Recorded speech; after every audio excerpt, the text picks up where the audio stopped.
আসসালামু আলাইকুম বন্ধুরা। কথায় আছে না, ভালো মানুষের সাথে কখনো খারাপ করতে নেই। কারণ এই ভালো মানুষগুলো যদি একবার খারাপ হয়ে যায় তাহলে কিন্তু এরা ১০০ জন খারাপ মানুষেরও বাপ হয়ে দাঁড়ায়। তো আজকে আমরা এমনই একজন ভালো মানুষের গল্প দেখব যে কিনা এতটাই খারাপ হয়ে গিয়েছিল যার কারণে পরবর্তীতে একটা বিশাল সাম্রাজ্য ধ্বংস হয়ে যায়। তো চলুন সরাসরি গল্প শুরু করা যাক। গল্পের শুরুতে আমরা বব নামের একজন মানুষকে দেখতে পাই যে কিনা নিজের স্বাভাবিক জীবনযাপন করছিল। এই যেমন সকালে উঠে প্রস্তুত হওয়া, খাওয়া দাওয়া করা এবং তারপর সে নিজে বেরিয়ে পড়ে তার কাজের উদ্দেশ্যে। সে একটা ফ্যাক্টরিতে ডেলিভারি ম্যানের কাজ করত। বব ছিল খুবই ধীর স্থির, হাসি খুশি আর একা একজন মানুষ। তার পরিবারে কেউ ছিল না। তো আজকে কাজ শেষ করে দুপুরে লাঞ্চ করার সময় রাফে নামের একটা ছেলের সাথে বব দেখা করে। আসলে এই ছেলেটা ববের কাছে এসেছিল ট্রেনিং নেবার জন্য, কারণ রাফি এই ফ্যাক্টরির সিকিউরিটি গার্ড হতে চায়। কিন্তু তার ওজন অনেক বেশি হবার কারণে বব তাকে প্রথমে ওজন কমানোর দিকে নজর দিতে বলে। তো সেদিনের মতো কাজ শেষ করে বব আবারও নিজের বাড়িতে ফিরে আসে। সে নিজের খাওয়া দাওয়া সব শেষ করে থালা বাসন পরিষ্কার করে ঘরে বসে একটা বই পড়তে থাকে। কিন্তু তার যেন ঘরের ভেতরে আর ভালোই লাগছিল না। তাই সে একটা টি ব্যাগ নিজের রুমালের মধ্যে মুড়িয়ে নিয়ে একটা বই নিয়ে চলে যায় স্থানীয় একটা রেস্টুরেন্টে। বব প্রতিদিন রাতে এই রেস্টুরেন্টে আসতো বই পড়ার জন্য। তাই আজকে ববকে দেখে পাশে বসে থাকা অ্যানি নামের একটা মেয়ে তাকে জিজ্ঞাসা করে, আজকে কি বই পড়ছো তুমি? বইটা কবে শেষ হবে? আসলে অ্যানি প্রতিদিন দেখত বব একের পর এক নতুন নতুন বই পড়তো, তাই কৌতূহলবশত সে এই কথা জিজ্ঞাসা করেছিল। তো বব তাকে বলে যে চিন্তা করো না, বই পড়া শেষ হলে আমি এই বইয়ের গল্পও তোমাকে শুনিয়ে দেব। এখানে অ্যানি নামের এই মেয়েটা অনেক সুন্দর গান গাইতে পারত। তাই বব তাকে কথা দেয় অ্যানি যদি তার গানের অ্যালবাম তৈরি করে তাহলে প্রথম কপি ববই কিনবে। এইসব কথাবার্তা শেষ করে সেদিনের মতো অ্যানি রেস্টুরেন্ট থেকে চলে যায়। আর তারপর দিন বব যখন নিজের ফ্যাক্টরিতে গিয়ে বসেছিল তখনই তার দুজন সহকর্মী এসে তাকে জিজ্ঞাসা করে, আচ্ছা বব, তুমি এই কাজের আগে কি করতে? বব জানায় যে সে একজন পিপ ডান্সার ছিল, এমনকি সে নেচেও তাদেরকে দেখায়। এখন পরদিন রাতে যখন আবারও সে রেস্টুরেন্টে গিয়ে বব বই পড়ছিল তখনই সেখানে ক্লান্ত পরিশ্রান্ত হয়ে অ্যানি নামের মেয়েটা চলে আসে। সে ববকে জিজ্ঞাসা করে যে তার বই শেষ হয়েছে কি না। কিন্তু বব বলে যে না, এটা অনেক বড় একটা বই, শেষ হতে অনেক কয়েকদিন সময় লাগবে। এইসব কথার মাঝে অ্যানির কাছে কেউ একজন কল করে। সে অ্যানিকে একজন কাস্টমারের কাছে যেতে বলে, কিন্তু অ্যানি কোনোভাবেই সেই লোকটার কাছে যেতে চাচ্ছিল না। কিন্তু যে তাকে কল করেছিল সে অ্যানিকে বিভিন্নভাবে হুমকি ধামকি দেবার কারণে বাধ্য হয়ে অ্যানি এই রেস্টুরেন্টের সামনে আসা একজন মোটা লোকের সাথে চলে যায়। এইসব কিছু বব পর্যবেক্ষণ করে বুঝতে পারে যে অ্যানি আসলে প্রস্টিটিউশনের সাথে জড়িত। তো যাই হোক, এখন পরদিন আবারও বব নিজের কর্মস্থলে চলে আসে। আর এখানেই সে রাফি নামের সেই ছেলেটাকে নিজের স্বাস্থ্য কমানোর জন্য ট্রেনিং দিতে থাকে। তারপর আবারও কাজ শেষ করে যখন রেস্টুরেন্টে এসে চলে আসে তখন আমরা দেখতে পাই আজকে অ্যানি নামের সেই মেয়েটা অনেক আহত হয়ে এসেছিল। সে স্বাভাবিক থাকার চেষ্টা করলেও তাকে দেখে অনেক বিধ্বস্ত মনে হচ্ছিল। আর আজকে বব তাকে তার বন্ধুর জন্মদিনের কেক খেতে দেয়। তাই প্রথমবার অ্যানি ববের সাথে কথা বলার জন্য তার টেবিলে এসে বসে। মেয়েটা হতাশার সুরে বলে, আমি অনেক ছেলেকে দেখেছি কিন্তু তুমি সবার থেকে অন্যরকম। তুমি প্রতিদিন আমাকে একটু একটু করে গল্প শোনাও, প্রতিদিন বই পড়ো। তোমার জীবনে কি কেউ নেই যার সাথে তুমি সময় কাটাতে পারবে? বব বলে যে না, আমার স্ত্রী অনেক আগে মারা গেছে। আসলে আমার স্ত্রীর ইচ্ছে ছিল যে সে মৃত্যুর আগে ১০০টা বই পড়ে শেষ করবে, কিন্তু সে ৯৭টা বই পড়ার পরেই মৃত্যুবরণ করে। তাই আমি ভেবেছি আমার স্ত্রীর হয়ে আমি আবারও শুরু থেকে ১০০টা বই পড়ে তার মনের ইচ্ছে পূরণ করব। এইসব কথা শুনে অ্যানি বলে যে আমিও আমার মনের ইচ্ছা পূরণ করেছি। আমি কয়েকটা গান রেকর্ড করেছি, তুমি একটু শুনে আমাকে জানাবে যে গানগুলো কেমন হয়েছে। বব বলে যে আমার বিশ্বাস তোমার গানগুলো অনেক সুন্দর হবে। যদি তুমি শুধুমাত্র গানের দিকে ফোকাস দাও তাহলে তুমি একদিন অনেক বড় গায়িকা হতে পারবে। কিন্তু মেয়েটা বলে যে আমার দুনিয়াতে আমার গায়িকা হওয়া কখনো সম্ভব না। বব বলে যে তাহলে এমন দুনিয়া ছেড়ে দাও। এইসব কথাবার্তা শেষ করে তারা দুজন আজ গল্প করতে করতে নিজেদের বাড়ির দিকে যেতে থাকে। কিন্তু পথিমধ্যে হঠাৎ করে অ্যানিকে ধরার জন্য কয়েকজন লোক চলে আসে। আর তারা চিৎকার করে অ্যানিকে বলতে থাকে, তোর সাহস কি করে হলো কাস্টমারের সাথে এমন করার? অ্যানি বলে যে আমি কি করতাম, ওই কাস্টমার আমাকে মারধর করত। কথাটা শুনে এক লোক রাস্তার মাঝে অ্যানিকে মারধর করতে থাকে। এই সব কিছু দেখে স্তব্ধ হয়ে দাঁড়িয়ে থাকা ববকে সেই লোকটা একটা কার্ড দিয়ে বলে যে এই মেয়ে তোমার কোনো কাজে আসবে না, যদি তোমার অন্য কোনো মেয়ে দরকার পড়ে তাহলে এই নাম্বারে ফোন করো, আমি পাঠিয়ে দেব। এই ঘটনার পরে বব প্রতিদিন রাতে ওই রেস্টুরেন্টে আসলেও অ্যানি আর আসে না। বব রেস্টুরেন্ট মালিকের কাছ থেকে জানতে পারে যে অ্যানিকে নাকি কেউ প্রচণ্ড মারধর করে আইসিইউতে ভর্তি করে রেখেছে। কথাটা শোনার সাথে সাথে বব হাসপাতালে চলে যায় অ্যানির সাথে দেখা করতে। সে দেখতে পায় যে মেয়েটাকে প্রচণ্ড বাজেভাবে মারধর করা হয়েছিল, কিন্তু বব অ্যানির কাছে না গিয়ে হাসপাতালের ভেতরে একটা বেঞ্চে বসে অপেক্ষা করতে থাকে। আর তখনই সেখানে অ্যানির একজন বান্ধবী চলে আসে। বব তাকে জিজ্ঞাসা করে যে অ্যানি কেমন আছে, ওর সাথে কি হয়েছিল। মেয়েটা প্রথমে ভয় পেয়ে যায়, কিন্তু বব বলে যে চিন্তা করো না, আমি অ্যানির খুবই ভালো বন্ধু। এই কথা শুনে মেয়েটা কান্না করতে করতে বলে যে অ্যানিকে একদিন জোর করে কাজে পাঠানো হয়, আর সেদিন ওই কাস্টমার অ্যানিকে প্রচণ্ড মারধর করে, তাই অ্যানিও তাকে মেরেছিল। এই ঘটনার পরে কাস্টমার স্লাভিকে ফোন করেই সব কিছু জানিয়ে দেয়। স্লাভি এই এরিয়ার সবথেকে বড় এজেন্ট, তাই সে কাস্টমারের কথা শুনে অ্যানিকে প্রচণ্ড মারধর করে। এর আগেও সে একটা মেয়ের মুখে আগুন লাগিয়ে দিয়েছিল, যেন আমাদের মতো বাকি মেয়েরা সব সময় স্লাভিকে ভয় পেয়ে তার কথা মেনে চলে। স্লাভির কথা হলো মুখ বন্ধ করে কাজ করতে হবে, কোনো প্রতিবাদ করা যাবে না। বেচারি অ্যানিকে স্লাভি ছোটবেলায় একটা এতিমখানা থেকে এনেছিল। মেয়েটা যখন বড় হচ্ছিল তখন সে ভেবেছিল সে নিজের ইচ্ছে মতো নিজের জীবনটা গুছিয়ে নেবে, কিন্তু স্লাভি তাকে বুঝিয়ে দিয়েছে যে সেই দিন কখনো আসবে না। এরপর আমাদের স্লাভিকে দেখানো হয় যে কিনা একটা নাইট ক্লাবে নিজেদের প্রাইভেট রুমে নিজের পার্টনারদের সাথে গল্প করছিল, কিন্তু তখনই সেখানে বব চলে আসে। বব সরাসরি স্লাভিকে তার কার্ড দেখিয়ে বলে, আমি অ্যানি নামের মেয়েটাকে চাই। স্লাভি বলে যে অ্যানি এখন নেই, তুমি অন্য কাউকে নিতে পারো, কিন্তু বব বলে যে আমি অ্যানিকে একদিনের জন্য নিতে আসিনি, আমি ওকে চিরদিনের জন্য নিয়ে যাব, কিন্তু আমি জানি যে এই মেয়েগুলো তোমার জন্য একটা ইনভেস্টমেন্টের মতো, তাই আমি 6 লাখ টাকা এনেছি, এটা নিয়ে অ্যানিকে ছেড়ে দাও। কথাগুলো শুনে স্লাভি হাসতে হাসতে বলে, তুই কি ভেবেছিস মাত্র 6 লাখ টাকা দিয়ে আমার কাছ থেকে অ্যানিকে কিনে নিবি? আরে ওই মেয়ে তো এখন প্রতি সপ্তাহে আমাকে 6 লাখ কামিয়ে দেয়, তাই এখন এই টাকাগুলো নে আর এখান থেকে বেরিয়ে চলে যা। কথাটা শুনে বব খুবই ঠান্ডা মাথায় টাকাগুলো নিয়ে সেখান থেকে বেরিয়ে যেতে থাকে, কিন্তু সে দরজার কাছে গিয়ে দরজা লাগিয়ে দিয়ে আবারও ফিরে তাকায়। সে এক নজরে এখানে উপস্থিত সকলের হাতের অস্ত্রগুলো অ্যানালাইজ করে নেয়।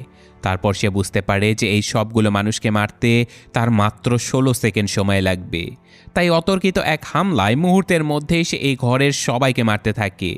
কেউ ববকে আটকাতে পারে না, আর মাত্র 29 সেকেন্ডের মধ্যে সে সবগুলো লোককে মেরে আহত স্লাভির কাছে চলে যায়।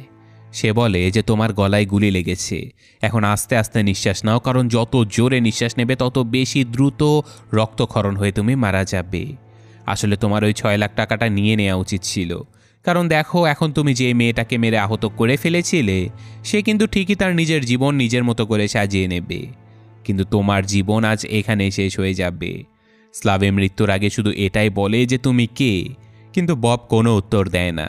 সে নিজের বাড়িতে গিয়ে শরীরে লাগা সকল রক্তগুলো ধুয়ে মুছে পরিষ্কার করে ফেলে, আর তারপর একজন স্বাভাবিক মানুষের মতো পরদিন থেকে আবারও নিজের কাজ শুরু করে দেয়। আর আমরা টিভি থেকে নিউজ শুনতে পারি যেখানে বলা হচ্ছিল যে 2 মাফিয়া গ্রুপের সংঘর্ষের কারণে একটা ক্লাবে 5 জন লোক মারা গেছে, কিন্তু আমরা তো জানি ক্লাবের সবাইকে কে মেরেছে। এদিকে স্লাভের মৃত্যুর পরে সেই ব্যাপারে ইনভেস্টিগেশন করার জন্য রাশিয়া থেকে একজন লোক চলে আসে। সে হোটেলে গিয়ে মৃত লোকেদের ছবি দেখতে দেখতে বাকি কয়েকজনকে বলতে থাকে যে আজ থেকেই কাজ শুরু করে দাও, ক্লাবের আশেপাশে থাকা সকল সিসিটিভি ফুটেজ আমাকে দিয়ে দেবে, আর নিজের ফোন সবসময় চার্জড আর ওপেন রাখবে, কারণ যে কোনো সময় আমি ফোন করতে পারি। কথাগুলো শুনে মাস্টার নামের একজন লোক বলতে থাকে, তুমি কি আমাদের নিজের চাকর মনে করো নাকি? কথাটা শুনে নিকোলাস রেগে গিয়ে বলে যে আজ পর্যন্ত তোমরা সবাই মিস্টার পুশকিনের টাকায় নিজেদের সংসার চালিয়েছ, এখন সময় এসে গেছে মিস্টার পুশকিনের হয়ে কাজ করার। স্লাভি মারা যাবার পর মিস্টার পুশকিনের সকল কাজ বন্ধ হয়ে আছে, তাই জলদি এই খুনিকে খুঁজে বের করতে হবে, আর কাল থেকে আবারও বিজনেস চালু করে দিতে হবে। এদিকে আজ বব এসেছিল রাফির সাথে দেখা করতে, কারণ সে আজ তার ট্রেনিং নিতে যায়নি। বব জানতে পারে যে রাফির মায়ের এই ছোট্ট খাবারের দোকানটায় গতকাল রাতে আগুন লেগে গিয়েছিল।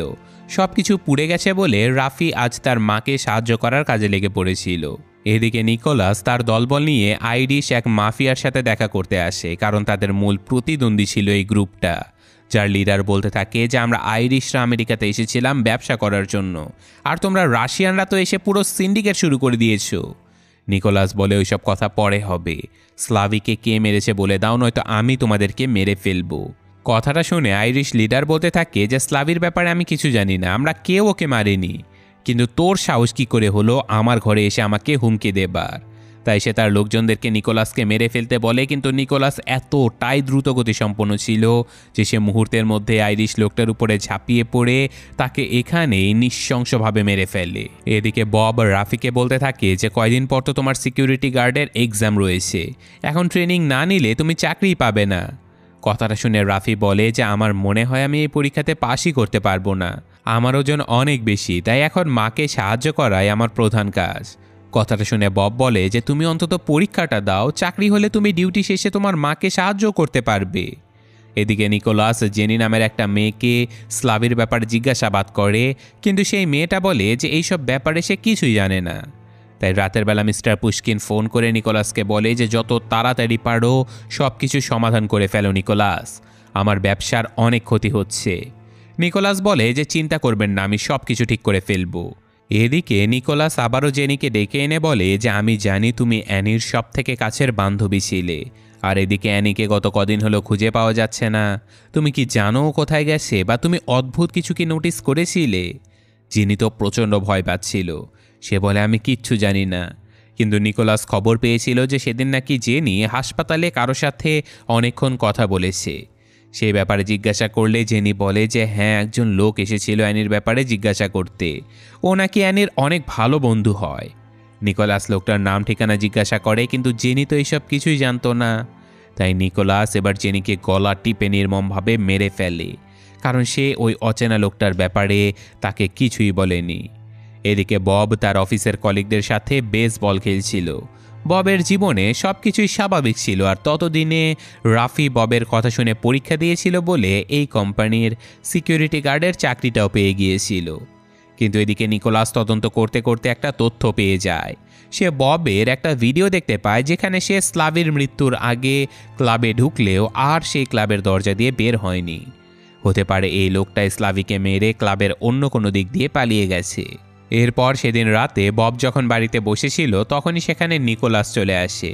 সে ববকে বলে যে আমি একজন পুলিশ অফিসার, আমি এসেছি গত কদিন আগে ক্লাবে ঘটে যাওয়া হত্যাকাণ্ডের ব্যাপারে জিজ্ঞাসাবাদ করতে। তুমি সেদিন ওই ক্লাবে কেন গিয়েছিলে? বব বলে যে আমার এক বন্ধু ইনভাইট করেছিল, কিন্তু পরে আমার বন্ধু আর আসতে পারেনি। নিকোলাস জেনি নামের মেয়েটার ছবি দেখিয়ে বলে তুমি কি একে চেনো? যদিও হাসপাতালে বব এই মেয়েটার সাথেই কথা বলেছিল, কিন্তু সে এবার বলে যে আমি এই মেয়েটাকে চিনিই না। কথাগুলো শুনে নিকোলাস সেখান থেকে চলে আসে, কিন্তু বব বুঝে যায় যে এই লোকটা কোনো পুলিশ অফিসার নয়। তাই সে জানালা দিয়ে নজর রাখতে থাকে আর বুঝে যায় যে এই লোকটা স্লাভির গ্যাংয়েরই কেউ একজন। এদিকে নিকোলাসও বুঝে গিয়েছিল যে বব মিথ্যে বলছে, তাই পরদিন থেকেই নিকোলাস ববের উপরে নজরদারি করতে থাকে। আর ববও কিছু ক্যামেরা মডিফাই করতে থাকে ভবিষ্যতের জন্য। নিকোলাস ববের ব্যাপারে সকল তথ্য নিয়ে জানতে পারে যে বব একজন গ্র্যাজুয়েট, সে সারা সপ্তাহ ওয়ালমার্টের ওয়্যারহাউসে কাজ করে। ব্যাংক স্টেটমেন্ট, ট্যাক্স রিটার্ন সব কিছুই নর্মাল ছিল, কিন্তু নিকোলাস বুঝে গিয়েছিল যে এই সবই মিথ্যে। তাই সে তার লোকেদেরকে বলে যে ববকে এমন একটা জায়গাতে ধরে নিয়ে আসো যেখানে কোনো ক্যামেরা, কোনো মানুষ, কেউ থাকবে না। শুধু আমি ওর থেকে জানতে চাই যে ও কে, ও কার হয়ে কাজ করে। ওকে দেখে আমার একদমই সাধারণ মানুষ মনে হয়নি।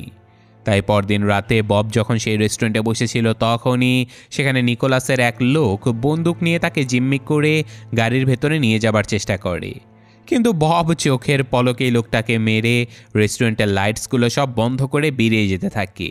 আর সে একের পর এক বেশ কয়েকটা ছবি তুলে নেয় নিকোলাসের। আর এই এরিয়াতে অনেকগুলো ক্যামেরা ছিল বলে নিকোলাস শান্ত থাকে আর তার লোকেদেরকে পরবর্তীতে পাঠিয়ে দেয় ববকে ধরার জন্য। কিন্তু এখানে বব তাদের কজনকে মেরে পালিয়ে চলে যায়। আর এসব মারামারি করতে গিয়ে ববের পায়ে বেশ আঘাত লেগে গিয়েছিল, তাই সে তার ক্ষতস্থান ব্যান্ডেজ করতে থাকে। কিন্তু ততক্ষণে ববের বাড়িতে নিকোলাস তার দলবল নিয়ে চলে এসেছিল, কিন্তু তারা পুরো ঘর খুঁজেও কোথাও ববকে পায় না। আসলে বব অলরেডি অন্য একটা বাড়িতে বসে তার তৈরি ক্যামেরাগুলোর মাধ্যমে নিকোলাসের উপরে নজরদারি করছিল। এখন পরদিন আমরা দেখতে পাই যে বব তার অনেক পুরনো এক বন্ধুর সাথে দেখা করতে এসেছে। এখানে তার বান্ধবী রোজি তাকে রবার্ট নামে ডাকছিল, আর আমরা জানতে পারি যে তারা এর আগে একসাথে কোনো একটা এজেন্সির হয়ে কাজ করত, কিন্তু এখন সবাই রিটায়ার হয়ে গেছে। কিন্তু বব আজকে রোজির কাছে নিকোলাসের ব্যাপারে কিছু তথ্য জানতে চায়। রোজি বলে, কিন্তু কেন? বব জানায় যে আমি ওদের একটা গ্রুপকে মেরে ফেলেছি, তাই যথারীতি পরদিন রোজি তার অফিস শেষ করে ববকে নিকোলাসের ব্যাপারে সকল তথ্য জানায়। নিকোলাস হলো রাশিয়ান মাফিয়া পুশকিনের সব থেকে কাছের লোক, আর পুশকিন সারা দুনিয়াতে রাশিয়ান মাফিয়া পরিচালনা করে। পুশকিন বিশ্বব্যাপী মাফিয়াদেরকে টাকা, তেল, মেয়ে এই সব কিছু সাপ্লাই দেয়। আর নিকোলাস হলো সেই লোক যে পুশকিনের সকল শত্রুদেরকে নিঃশেষ করে দেয়। নিকোলাস যুবক বয়সে রাশিয়ান আর্মির সব থেকে ভয়ঙ্কর গ্রুপ স্পেৎসনারের কমান্ডার ছিল। তারপর হঠাৎ করে সে গায়েব হয়ে পুশকিনের সাথে হাত মেলায়। আমেরিকার 2টা কোস্টাল এরিয়াতে পুশকিনের অনেক প্রভাব রয়েছে, আর রাজনৈতিক কন্ট্যাক্টসের কারণে পুশকিন পুলিশের ধরাছোঁয়ার বাইরে। এছাড়াও এখন নিকোলাসকে মাস্টার নামের বস্টন পুলিশের একজন অফিসার প্রত্যক্ষভাবে সাহায্য করছে। আর তুমি ওদের লোকেদেরকে মেরে পুশকিনের নেটওয়ার্ক ধ্বংস করে দিয়েছো, তাই ওরা তোমাকে না মারা অবধি থামবেই না। এরপর হতাশ হয়ে রোজি ববকে বলে, তো এত সব কিছু তুমি ওই মেয়েটাকে বাঁচানোর জন্য করেছো? বব বলে যে ঠিকই বলেছ, আমার আসলে এখন আর কোনো মানুষের কষ্ট সহ্যই হয় না, তাদেরকে সাহায্য করতে ইচ্ছা হয়।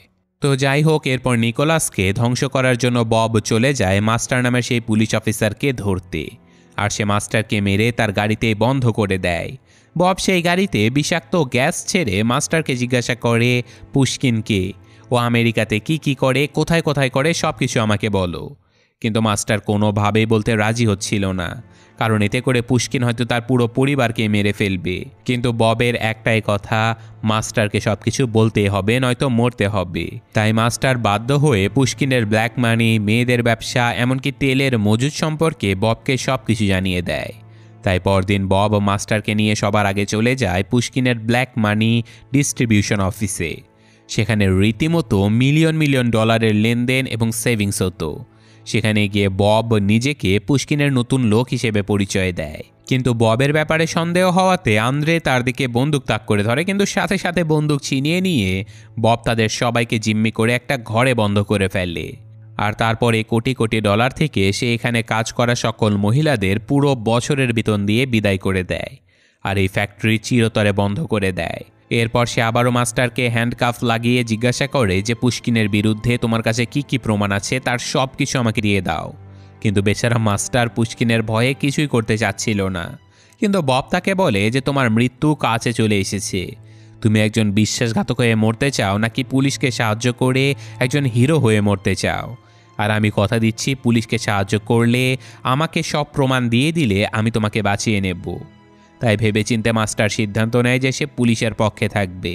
তাই সে পুলিশকে কল দিয়ে দ্রুত এই ফ্যাক্টরিতে আসতে বলে ব্ল্যাক মানিগুলো জব্দ করার জন্য। এছাড়াও সে ববকে ব্যাংকের একটা লকারের কথা বলে দেয় যেখানে পুশকিনের অবৈধ ব্যবসাগুলোর সব তথ্য রয়েছে।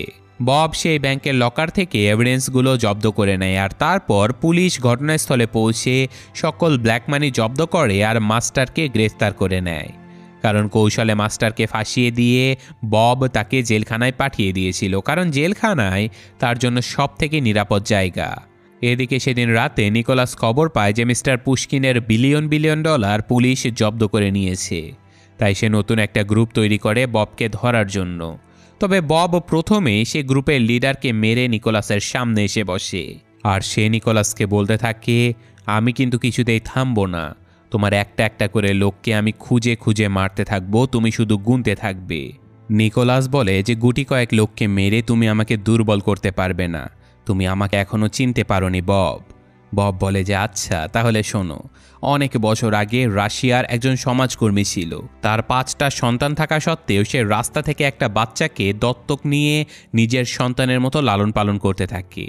বাচ্চাটা বড় হলে সে চুরি করত, ছিনতাই করত, কিন্তু সেই ভালো মানুষটা তাকে ক্ষমা করে দিত। একদিন তো সেই ছেলেটা মারামারি করে অন্যদের রক্তাক্ত করে দিয়েছিল। এতে করে সেই ভালো লোকটা অনেক অপমানিত হতে হলেও তিনি ওই বাচ্চাটাকে ক্ষমা করে দেয়। কিন্তু হঠাৎ করে একদিন ওই লোকটার বাড়িতে কয়েকজন ডাকাত হামলা করে আর তাদেরকে হত্যা করে পালিয়ে চলে যায়। পুলিশেরা কেস এখানে বন্ধ করে দেয়, কিন্তু আমি জানি ওই ভালো মানুষটাকে তার সেই দত্তক নেওয়া সন্তানই মেরে ফেলেছিল। কারণ সেই ছেলেটা ততদিনে আরও অনেক অবৈধ কাজে জড়িয়ে পড়েছিল। আর সে ভাবতো যদি তার বাবা অর্থাৎ সেই ভালো মানুষটা কখনো এইসব কিছু জানতে পারে তাহলে হয়তো সে তাকে আবারও রাস্তায় ফেলে দেবে। তাই নিজের অপরাধ গোপন করতে ছেলেটা তাকে মেরে ফেলেছিল। তো এই গল্পটা তোমার মনে আছে তো নিকোলাস, তাই না? আসলে সেই দত্তক নেওয়া ছেলেটাই ছিল নিকোলাস। শেষবার বব বলে, যদি বাঁচতে চাও তাহলে তোমার বস পুশকিনকে ফোন করে আজ রাত থেকে ওর সকল ব্যবসা বন্ধ করে দিতে বলো। আমি তোমার যত লোককে মেরেছি সবাইকে একটা করে সুযোগ দিয়েছি আমার কথা মেনে নেবার। তোমাকেও আমি 24 ঘন্টা সময় দিলাম, ব্যবসা বন্ধ করে আমাকে ফোন করো। এই কথা শুনে নিকোলাস বলে যে তোমার অফার আমার পছন্দ হয়নি, কিন্তু বব বলে যে তোমাদের জন্য একটাই অফার রয়েছে। বব বুঝে যায় যে নিকোলাসকে না মারলে কিছুই শেষ হবে না। তাই সে বাড়িতে এসে অফিসার মাস্টারের দেয়া পুশকিনের সকল লেনদেনের তথ্য, সকল অবৈধ ব্যবসার হিসাব সম্বলিত একটা পেন ড্রাইভ পেয়ে যায়। আর সে আরও জানতে পারে যে কদিন আগে এক বিশাল জাহাজে করে পুশকিনের ট্যাঙ্কার ভর্তি অয়েল এসেছে কোস্টাল এরিয়াতে। তাই সে সবার আগে এই তথ্যগুলো FBI এর একজন এজেন্টকে পাঠিয়ে দেয়। আর তারপর সে চলে যায় কোস্টাল এরিয়াতে। সেখানে গিয়ে বব পুশকিনের সে বিশাল তেলবাহী জাহাজসহ আশেপাশে পুশকিনের যত তেলের মজুদ ছিল সব কিছু ধ্বংস করে দেয়। এক বিস্ফোরণে চোখের পলকেই পুশকিনের প্রায় 600 কোটি টাকার তেল ধ্বংস হয়ে যায়। এইসব খবর পেয়ে পুশকিন রীতিমতো পাগল হয়ে যায়। সে নিকোলাসকে ফোন করে বলে, আজকের মধ্যে ওই লোকটাকে মেরে ফেলো, নয়তো আমি তোমাকে মেরে ফেলবো। তাই নিকোলাস ববকে ধরার জন্য তার ফ্যাক্টরিতে এসে সেখানকার সব ওয়ার্কারদের জিম্মি করে ফেলে। আর ববকে ফোন করে বলে যে এদেরকে বাঁচাতে চাইলে ফ্যাক্টরিতে এসে দেখা করো, নয়তো 30 মিনিট পরে আমি সবাইকে মেরে ফেলবো। নিকোলাস নিজের স্নাইপার রেডি করে রাখে, সব লোকদের প্রস্তুত হতে বলে। কিন্তু 30 মিনিট পেরিয়ে গেলেও সেখানে বব আসে না। তাই তারা জিম্মিদের মাঝে একজনকে মারার সিদ্ধান্ত নেয়, কিন্তু তখনই পুরো ফ্যাক্টরিতে গান বাজতে শুরু করে। তারা কেউ বুঝতে পারছিল না যে এই গান চালু কে করেছে। তাই সেটা খোঁজার জন্য একজন লোক রাফিকে জিম্মি করে কন্ট্রোল রুমে চলে যায়। আর সেখানে অতর্কিতে হামলা করে বব সেই লোকটাকে মেরে ফেলে। তারপর বব রাফিকে সামনে পাঠিয়ে পেছন থেকে হামলা করে আরেকজনকেও মেরে ফেলে। আর এবার সে রাফিকে পাঠিয়ে দেয় এই সুযোগে জিম্মি সবাইকে ফ্যাক্টরির ইমার্জেন্সি এক্সিট দিয়ে বের করে নিয়ে যেতে। তারপর বব এক এক করে পুরো ফ্যাক্টরির সবগুলো লাইটস বন্ধ করে দেয়। আর এই সুযোগে রাফি সবাইকে নিয়ে প্রায় বেরিয়ে পড়ে। আর মিস্টার বব একের পর এক নিকোলাসের লোকদেরকে মারতে থাকে। নিকোলাস বুঝে যায় যে এই বিশাল ফ্যাক্টরির পুরোটাই হলো ববের তৈরি একটা ফাঁদ। তাই সে হঠাৎই ববকে সামনে পেয়ে গুলি করতে থাকে, আর সাথে সাথে বব সেখান থেকে পালিয়ে যায়। কিন্তু বেচারা ববের হাতে একটা গুলি লেগে গিয়েছিল, কিন্তু তবুও সে থেমে থাকে না। এই অবস্থাতেও সে নিকোলাসের আরও 2জন লোককে মেরে ফেলে। কিন্তু লড়াই করতে করতে তার মুখোমুখি হয় নিকোলাসের গ্রুপের সবথেকে শক্তিশালী এক লোকের সাথে। এখানে তার সাথে ববের ভয়ঙ্কর মারামারি শুরু হয়ে যায়। আর বব অনেক আহত হলেও ফাইনালি সে লোকটাকে মারতে সক্ষম হয়। আর এখানে ববকে উদ্ধার করতে আসে রাফি। আর তারা 2জন যখন পালিয়ে যাবার চেষ্টা করছিল তখনই নিকোলাস রাফির পায়ে গুলি চালিয়ে তাকে আহত করে ফেলে। তাই বব এবার নতুন প্ল্যান বানায়। সে রাফিকে কন্ট্রোল রুমে পাঠিয়ে পুরো ফ্যাক্টরি আলোকিত করে ফেলে। আর আগে থেকে গ্যাস সিলিন্ডার সেট আপ করে রাখায় নিকোলাসের এক লোক ঘরে ঢোকার সাথে সাথে সিলিন্ডার বিস্ফোরিত হয়ে সে মারা যায়। পুরো ফ্যাক্টরিতে আগুন নেভানোর পানি ঝরতে থাকে। আর এর মাঝে খুঁজতে খুঁজতে নিকোলাস রাফিকে খুঁজে পায়। আর সে যখন রাফির উপরে গুলি চালাতেই যাবে তখনই পেছন থেকে বব এসে একের পর এক স্ট্যাপলার চালিয়ে নিকোলাসকে পঙ্গু বানিয়ে ফেলে। নিকোলাস মৃত্যুর আগেও চিৎকার করে জিজ্ঞাসা করে, কে তুমি? কিন্তু বব কিচ্ছু না বলে তার গলায় একটা পেরেক স্ট্র্যাপ করে তাকে সেখানেই মেরে ফেলে। এরপর আমাদের মস্কো শহর দেখানো হয়, যেখানে এক বিশাল বাংলোতে মাফিয়া লিডার পুশকিন গোসল করছিল। আর তখনই সেখানে বব এসে হাজির হয়। বব বলে যে দেখো, আমি এইসব ঝামেলা শেষ করতে চাই। পুশকিন বলে, তার মানে তুমি আমাকে মারতে এসেছো? আমাকে মেরে তোমার কি লাভ? এর চেয়ে বলো তোমার কি চাই, আমি সব কিছু কিনে তোমার সামনে রেখে দেব। বব শুধু বলে যে আমার শান্তি চাই। এটা বলে সে ঘর থেকে বেরিয়ে যাবার সাথে সাথে বিদ্যুতিক শর্ট সার্কিটের কারণে পুশকিন সেখানে মারা যায়। আর আমরা দেখতে পাই যে বব অলরেডি পুশকিনের সকল গার্ডসদেরকে মেরে ঘরে ঢুকেছিল। এরপর বব নিজের শহরে ফিরে আসলে তার সাথে দেখা করতে আসে অ্যানি। মেয়েটা জানতোই না যে তাকে বব এত বড় সাহায্য করেছে। আসলে অ্যানি নতুন একটা গানের অ্যালবাম রিলিজ করেছিল বলে সে সেটা দিতে ববের কাছে এসেছিল। আর সে বলে যে জানো বব, হাসপাতাল থেকে বের হবার পরে আমি দেখি আমার ব্যাগে কেউ 6 লাখ টাকা আর এই শহর ছেড়ে যাবার একটা টিকিট রেখে গেছে। যে এই কাজটা করেছে সে খুবই ভালো একজন মানুষ। বাবা বলে যে হ্যাঁ, ঠিকই বলেছ, সে খুবই ভালো মানুষ। এই ঘটনার সাথে সাথে আজকের এই গল্পটা শেষ হয়ে যায়। তো কেমন লাগলো গল্পটা কমেন্টে জানাবেন। আমি আজকের মতো বিদায় নিচ্ছি। আল্লাহ হাফেজ।